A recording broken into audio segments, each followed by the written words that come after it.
मित्रांनो, तुमच्या हातामध्ये एक मोठी रक्कम आली, तर तुमच्या मनात पहिला प्रश्न काय येतो? या रकमेचं करायचं काय? मग तुमच्याकडे इन्व्हेस्टमेंटचे 2 ऑप्शन असतात. एक तर म्युच्युअल फंडमध्ये इन्व्हेस्टमेंट करूया किंवा डायरेक्ट इक्विटीमध्ये इन्व्हेस्टमेंट करूया. डायरेक्ट इक्विटीमध्ये जर पैसा पार्क करायचा म्हटला, तर आपल्याला टाईम नसतो, तेवढं नॉलेज नसतं, तेवढा एक्सपिरियन्स नसतो. कोणता स्टॉक सिलेक्ट करायचा हे पण कळत नाही. मग अशा वेळेला तुमच्याकडे दुसरा पर्याय साहजिकच येतो म्युच्युअल फंड. मग म्युच्युअल फंड जर निवडला, तर मोठी अमाउंट आहे. वन टाईम इन्व्हेस्टमेंट करायची म्हटलं तर परत प्रॉब्लेम आहे. कारण मार्केटचं टायमिंग माहीत नाहीये. मार्केट बॉटम कधी बनवणार, मार्केट टॉपला कधी जाणार हे माहीत नाहीये. मार्केट टॉपला असताना आपण इन्व्हेस्टमेंट केली आणि मार्केट पडलं तर मोठा लॉस होऊ शकतो. लवकर वाढलंच नाही तर तरी पण अडचण येऊ शकते. मग अशा वेळेला एक इन्व्हेस्टरच्या मनामध्ये कन्फ्युजन तयार होतं. लमसम इन्व्हेस्टमेंट करायचे, पण नेमकी कधी करू, कुठे करू, कशी करू, ही इन्व्हेस्टमेंट करत असताना काय बघू हे कळत नाहीये त्याला. तर मित्रांनो, त्यासाठी आजचा व्हिडिओ आहे. बघा मित्रांनो, ही रक्कम तुम्ही म्युच्युअल फंडमध्ये देखील टाकू शकता, एस-आय-पीमध्ये देखील टाकू शकता. पण मार्केट वर आहे. आता टाकली तर नुकसान होईल का? आणि मार्केट पडल्यावर लमसम करावी का? हा प्रश्न खूप महत्त्वाचा आहे. आजच्या व्हिडिओमध्ये हाच मुद्दा मी तुम्हाला एकदम बेसिक पासून समजावून सांगणार आहे. इन्व्हेस्टमेंट केव्हा करावी, केव्हा करू नये, मोठी रक्कम गुंतवत असताना सर्वात महत्त्वाचा आणि स्मार्ट पद्धत आपण कुठली वापरली पाहिजे. म्युच्युअल फंडमध्ये अनेक गुंतवणूकदारांकडून पैसा जमा करून वेगवेगळ्या फंडाच्या माध्यमातून वेगवेगळ्या सिक्युरिटीजमध्ये इन्व्हेस्टमेंटसाठी वापरला जातो. फंड निवडत असताना स्कीमचा ऑब्जेक्टिव्ह असेल, रिस्क असेल, टाईम हॉरिझॉन ह्या सगळ्या गोष्टी आपल्याला समजून घेणं गरजेचं असतं. आता मित्रांनो, लमसम म्हणजे काय? लमसम म्हणजे मोठी रक्कम एकाच वेळेला म्युच्युअल फंडमध्ये गुंतवणं. उदाहरणार्थ जर बघायचं झालं, तुमच्याकडे 1,00,000 असतील, 5,00,000 असतील, 10,00,000 असतील, ₹25,00,000 आहेत. तुम्ही एक रक्कम काय करताय म्युच्युअल फंडमध्ये इन्व्हेस्टमेंटसाठी वापरताय. त्याला लमसम इन्व्हेस्टमेंट असं म्हणतात. याच्या उलट एस-आय-पीमध्ये आपण काय करतो? दर महिन्याला एक ठराविक रक्कम गुंतवतो. म्युच्युअल फंडमध्ये एक फिक्स्ड अमाउंट असते. एका फिक्स तारखेला आपण काय करत असतो? इन्व्हेस्टमेंट करतो. त्याला आपण एस-आय-पी असं म्हणतो. मग एस-आय-पी चांगलं की लमसम चांगलं? हे कन्फ्युजन बऱ्याच वेळेला एक गुंतवणूकदाराच्या माइंडमध्ये असतं. आता लमसम इन्व्हेस्टमेंट संदर्भातील सर्वात मोठा गैरसमज काय आहे ते सांगतो. बरेच लोकं काय म्हणतात माहिती आहे का? मार्केट खाली आल्यानंतर लमसम इन्व्हेस्टमेंट करा. मार्केट टॉपवर असेल तर कधीच पैसा टाकू नका. एकदम पैसे टाकले आणि मार्केट पडलं तर आपण अडकून बसू. पण खरी गोष्ट काय आहे माहिती आहे का? मार्केटचा बॉटम किंवा मार्केटचा टॉप हा कुणालाच माहीत नसतो. आपण वेगवेगळ्या व्हिडिओ बघतो, न्यूज बघतो, सोशल मीडियावरती वेगवेगळ्या एक्सपर्टची मतं ऐकतो आणि ते मार्केटच्या संदर्भात खूप इझिली सगळ्या गोष्टी सांगत असतात. पण ॲक्चुअली मार्केटमध्ये इन्व्हेस्टमेंट करत असताना मार्केटला टायमिंग करणं खूप कठीण असतं. म्हणून लमसम इन्व्हेस्टमेंट करताना मुख्य प्रश्न आपला मार्केट आज किती वर आहे, किती खाली हा नकोच आहे प्रश्न आपला. आपला प्रश्न काय असला पाहिजे माहिती आहे का? माझा पैसा मी किती वर्षासाठी गुंतवू शकतो? मला या पैशाची गरज कधी आहे? मी मार्केट करेक्शनमध्ये थांबू शकतो का? मार्केट करेक्शन मी सहन करू शकतो का? आणि माझं ॲसेट अलोकेशन योग्य आहे का? आता मित्रांनो, लमसम इन्व्हेस्टमेंट कधी करू नये हे पहिल्यांदा समजून घ्या. बघा, समजा तुमच्या मुलाचं ॲडमिशन तुम्हाला यावर्षी घ्यायचं असेल किंवा घराचं डाउन पेमेंट पुढल्या 1.5 ते 2 वर्षानंतर करायचं असेल किंवा लग्न असेल, मेडिकल इमर्जन्सी असेल, बिझनेसचं डाउन पेमेंट करायचं असेल किंवा शॉर्ट टर्ममध्ये तुम्हाला एक चांगली लक्झरियस फोर व्हीलर घ्यायची आहे. यासाठी तुम्ही जर म्युच्युअल फंडचा पर्याय निवडला 1 ते 2 वर्षासाठी आणि लमसम इन्व्हेस्टमेंट जर केली तर तुम्ही फसणार आहे. अशा कंडिशनला शॉर्ट टर्ममध्ये मार्केटमध्ये 10% 20% किंवा त्यापेक्षा जास्तीचं देखील करेक्शन येऊ शकतं. इक्विटी म्युच्युअल फंडमध्ये कॅपिटल फ्लक्च्युएशन असतं. मग अशा वेळेला तुम्हाला म्युच्युअल फंडमध्ये इन्व्हेस्टमेंट करत असताना शॉर्ट टर्ममध्ये कॅपिटल प्रोटेक्शन महत्त्वाचं असतं. रिटर्न महत्त्वाचे नसतात. तुमच्या जर ह्या गोष्टी असतील तर तुम्ही म्युच्युअल फंड निवडू नका. दुसरं, इमर्जन्सी फंड इक्विटीमध्ये लमसम करू नका. बघा, इमर्जन्सी फंड हा 6-7 महिन्याचा हाउसहोल्ड खर्च असतो. उदाहरणार्थ तुमचा महिन्याचा 50,000 खर्च असेल, तर 3 ते 6 लाख तुमचा इमर्जन्सी फंड असणार. हा फंड मार्केटमध्ये रिस्क घेण्यासाठी नसतो. हा पैसा इमर्जन्सीसाठीच फक्त असतो. मग ती मेडिकल इमर्जन्सी असू शकते, job loss, business slowdown, family emergency. म्हणून तुमच्याकडे असणारा इमर्जन्सी फंड कधीही म्युच्युअल फंडमध्ये टाकू नका. बरेच लोकं अजून एक चूक करतात. काय करतात माहिती आहे का? मार्च महिना आला, टॅक्स सेव्हिंग करायचं आहे, लमसम अमाउंट इन्व्हेस्टमेंट करणं गरजेचं आहे. मग त्यासाठी बरेच जण ई-एल-एस-एस किंवा इन्शुरन्स प्रॉडक्ट निवडतात. पण हे मित्रांनो चुकीचं आहे. ई-एल-एस-एसमध्ये लॉक इन पिरियड असतो, इक्विटीची रिस्क असते, मार्केट टायमिंगची रिस्क असते. म्हणून टॅक्स सेव्हिंग सुद्धा तुम्ही प्लॅनिंगनं करणं गरजेचं आहे. एस-आय-पीच्या माध्यमातून केलं तर त्याचा चांगला रिझल्ट आहे. लमसममध्ये थोडा प्रॉब्लेम येऊ शकतो. अजून एक चूक मार्केटमध्ये होते म्हणून होतीच तुमची.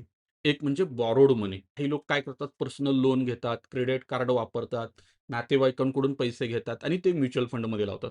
मित्रांनो, ही पद्धत मार्केटमध्ये इन्व्हेस्टमेंट करण्याची सर्वात धोकादायक पद्धत आहे. कारण लोनवर तुम्हाला फिक्स्ड इंटरेस्ट रेट द्यावाच लागतो. म्युच्युअल फंड तुम्हाला गॅरंटेड रिटर्न देऊ शकत नाहीये. मार्केट खाली आलं तर तुमचा डबल लॉस होणार आहे. कारण एकीकडे इन्व्हेस्टमेंटची व्हॅल्यू डाऊन जाणार आहे आणि दुसऱ्या बाजूला तुम्ही जो पैसा उचललाय मार्केटमधून, तो तुम्हाला परत देखील करायचा आहे. त्याचा ई-एम-आय देखील भरायचा आहे. त्यामुळं बॉरोड मनी वापरून इक्विटी म्युच्युअल फंडमध्ये लमसम इन्व्हेस्टमेंट करू नका. मग लमसम इन्व्हेस्टमेंट कधी करू शकतो आपण? हा भाग खूप महत्त्वाचा आहे. लमसम इन्व्हेस्टमेंट चुकीची नाहीये. ती चुकीच्या वेळेला, चुकीच्या फंडामध्ये आणि चुकीच्या अपेक्षेनं जर केली, तर ती धोकादायक ठरते. जसं की मित्रांनो, एक केस सांगतो तुम्हाला. तुमचा टाईम होरिझन 5 ते 7 वर्षापेक्षा जास्त असेल. इक्विटी म्युच्युअल फंडमध्ये इन्व्हेस्टमेंट करत असताना टाईम होरिझन खूप महत्त्वाचा असतो. तर तुम्हाला पुढल्या 5 ते 7 वर्ष पैसेच लागणार नसतील, इक्विटी म्युच्युअल फंड तुमच्यासाठी बेस्ट आहे. कारण शॉर्ट टर्ममध्ये मार्केटमध्ये व्हॉलॅटिलिटी असते. पण लाँग टर्ममध्ये बिझनेस ग्रोथ असेल, अर्निंग ग्रोथ असेल, कंपाउंडिंगला तुम्हाला वेळ मिळतो. आणि इथं पण एक अट आहे बरं का. फंड सिलेक्शन योग्य असणं गरजेचं आहे. ॲसेट अलोकेशन योग्य असणं गरजेचं आहे. इन्व्हेस्टरची रिस्क काय हे देखील खूप महत्त्वाचं आहे. ह्या जर गोष्टी तुमच्या फेवरमध्ये असतील, तर तुम्ही त्या कंडिशनला लमसम करू शकता. मार्केट करेक्शन नंतर तुमचं ॲसेट अलोकेशन कसं राहतं हे देखील खूप महत्त्वाचं बनतं या ठिकाणी. समजा तुम्ही एक आयडियल ॲसेट अलोकेशन डिफाईन केलंय. 60% इक्विटी, 30% डेब्ट, 10% गोल्ड आणि मार्केट करेक्शन नंतर तुमची इक्विटी 50% वर आली. तर तुम्हाला डेब्ट आणि कॅशमधला पैसा जो आहे ना, तो रिअलोकेट करता आला पाहिजे इक्विटीमध्ये 60% साठी. याला मार्केट टायमिंग म्हणत नाहीत. याला रिबॅलन्सिंग म्हणतात. आणि हा अधिक डिसिप्लिन्ड अप्रोच आहे. मार्केट पडलं म्हणून घाबरून विक्री करणं चुकीचं आहे. मार्केट पडलं म्हणून तुम्ही तुमच्या गोलनुसार ॲसेट अलोकेशनला परवानगी देणं गरजेचं आहे. तेव्हा तुमचं लमसम इन्व्हेस्टमेंट तुम्हाला फायदेशीर ठरू शकते. त्याचबरोबर तुमच्याकडे एक मोठी रक्कम आली असेल, मग तो बोनस स्वरूपात असू शकते, बिझनेसच्या प्रॉफिटमधून आलेली असू शकते, प्रॉपर्टी सेल केल्यानंतर आलेली असू शकते, रिटायरमेंट कॉर्पसमधून मिळालेली असू शकते किंवा तुम्हाला अजून कुठल्यातरी इन्व्हेस्टमेंटची मॅच्युरिटी आली त्यातनं मिळालेली अमाउंट असू शकते किंवा वारस हक्कानं मिळालेली संपत्ती असू शकते किंवा एफ-डीची मॅच्युरिटी असू शकते. मित्रांनो, ही जी रक्कम आहे ना, ती लाँग टर्म वेल्थ क्रिएशनसाठी असते आणि ती पूर्ण बँकेत ठेवणं पण बरोबर नाही आणि इक्विटी मार्केटमध्ये लावणं देखील बरोबर नाहीये. इथं तुम्हाला स्मार्ट अप्रोच ठेवणं गरजेचं आहे. काही भाग तुम्ही लिक्विड म्युच्युअल फंडमध्ये पार्क करू शकता. काही फंड तुम्ही इक्विटीमध्ये पार्क करू शकता. तर काही फंड एस-टी-पीच्या माध्यमातून ट्रान्सफर देखील करू शकता. बघा, म्युच्युअल फंड सही आहे असं आपण सर्वजण म्हणतो. पण अशा वेळेला तुम्ही इन्व्हेस्टमेंट जी केली ना, ती एस-टी-पीच्या माध्यमातून इक्विटीमध्ये पार्क करणं गरजेचं आहे. जसं की बॅलन्स्ड फंड असेल किंवा लिक्विड फंडामधून इकडं ट्रान्सफर केली तरी तुम्हाला त्याचा बेनिफिट मिळू शकतो. आता मित्रांनो, आपल्याकडे जर ₹10,00,000 असतील आणि ते जर इन्व्हेस्टमेंट करायचे असतील लमसम मार्केटमध्ये, तर त्यासाठी आपल्याला मल्टिपल केस क्रिएट करावे लागतील. एक नंबर सिनारिओ असा आहे की पैसा 1 वर्षानंतर लागणार असेल. बघा, 1 वर्षासाठी इक्विटी म्युच्युअल फंड तुम्ही विचारातच घेऊ नका. 1 वर्षाचा टाईम हॉरिझन असेल, तर आपल्यासाठी सेफ्टी आणि लिक्विडिटी खूप महत्त्वाची असते. टाईम हॉरिझन इक्विटीमध्ये कमी चालत नाहीये. त्यामुळं इथं तुम्हाला काय करायचं आहे, सेफ पर्याय निवडायचा आहे. समजा तुम्हाला पैसे 3 वर्षानंतर लागणार असतील, सिनारिओ नंबर 2 आहे. इथं प्युअर इक्विटी इथं देखील टाळणं गरजेचं आहे. हायब्रिड किंवा कन्झर्व्हेटिव्ह किंवा डेप्ट ओरिएंटेड म्युच्युअल फंड जर निवडले आणि त्यामध्ये इन्व्हेस्टमेंट केली तरी चालेल. आणि दुसरी सिच्युएशन काय आहे माहिती आहे का? थर्ड नंबर सिच्युएशन तुम्हाला जर पैसा 7 ते 10 वर्ष लागणार नसेल, तर इथं इन्व्हेस्टर काय करू शकतात, हवी तितकी रिस्क घेऊ शकतात. पण 10,00,000 एकदम टाकायचे, की एस-टी-पीच्या माध्यमातून टाकायचे हे खूप महत्त्वाचं असतं. कारण मार्केटचं valuation, investor psychology, risk capacity या गोष्टीवर ह्या गोष्टी अवलंबून असतात. मग इथं बॅलन्स्ड अप्रोच मला वाटतं, की जास्त योग्य असेल. काय करायचं आपण 2 ते 3,00,000 लगेच लमसम अमाउंट इन्व्हेस्टमेंट करायची आणि राहिलेले 7 ते 8,00,000 लिक्विड म्युच्युअल फंडमध्ये पार्क करायचे. आणि तिथून एस-टी-पीच्या माध्यमातून प्रत्येक महिन्याला थोडी-थोडी अमाउंट जर आपण इकडं ट्रान्सफर केली, कुठं? इक्विटीमध्ये, तर त्याचा रिझल्ट आपल्याला अजून काय होऊ शकतो? चांगला मिळू शकतो. त्यामुळे लमसम करताना कुठली कॅटेगरी निवडली पाहिजे, हा देखील मुद्दा खूप महत्त्वाचा आहे. कारण म्युच्युअल फंड वाईट नाहीये. तुमचं सिलेक्शन खूप वाईट असतं. बघा, तुम्ही जर फर्स्ट टाईम मार्केटमधले इन्व्हेस्टर असाल ना, तर माझा तुम्हाला सल्ला असेल, तुम्ही डायव्हर्सिफाईड पोर्टफोलिओ किंवा डायव्हर्सिफाईड फंड निवडणं गरजेचं आहे.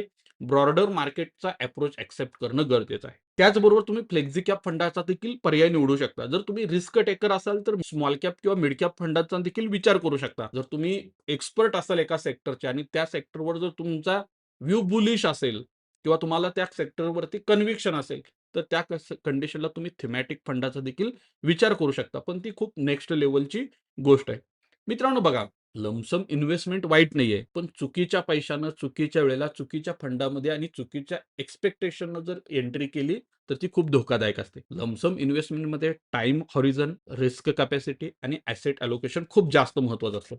तुमच्याकडं रक्कम मोठी आहे मान्य आहे. ती वेल्थ क्रिएशनसाठी तुम्ही वापरताय मान्य आहे. पण लमसम इन्व्हेस्टमेंट करत असताना मार्केटचं व्हॅल्युएशन देखील तुम्हाला विचारात घेणं गरजेचं आहे. ते जर व्हॅल्युएशन प्रॉपर असेल तरच इन्व्हेस्टमेंट करणं जास्त सोयीस्कर राहतं. गुंतवणूक किती आहे यापेक्षा ती किती डिसिप्लिन्ड पद्धतीनं गुंतवत आहे हे खूप महत्त्वाचं आहे. मार्केटमध्ये पैसा कमवण्यासाठी परफेक्ट टायमिंगपेक्षा परफेक्ट प्लॅनिंग खूप महत्त्वाचं असतं. आणि तुम्हाला जर ते परफेक्ट प्लॅनिंग माझ्याकडून करून घ्यायचं असेल तुमच्या इन्व्हेस्टमेंटसाठी, तर दिलेल्या नंबरला तुम्ही मला कधीही कॉल करा. तुमचं मार्केटमधलं परफेक्ट प्लॅनिंग ज्याला म्हणतो ना, इन्व्हेस्टमेंटचं, पोर्टफोलिओ क्रिएशनचं ते आपण करून देण्यासाठी मदत करू. मित्रांनो, तुम्हाला आजचा व्हिडिओ आवडला असेल तर नक्की व्हिडिओला लाईक आणि शेअर करायला विसरू नका. आणि तुमचं या विषयासंदर्भात जर काही अधिक प्रश्न असतील तर कमेंट्समध्ये नक्की विचारा. त्याला मी पर्सनली उत्तर देईन. धन्यवाद. नवीन व्हिडिओमध्ये लवकरच भेटू. Investments in securities market are subject to market risks. Read all the related documents carefully before investing.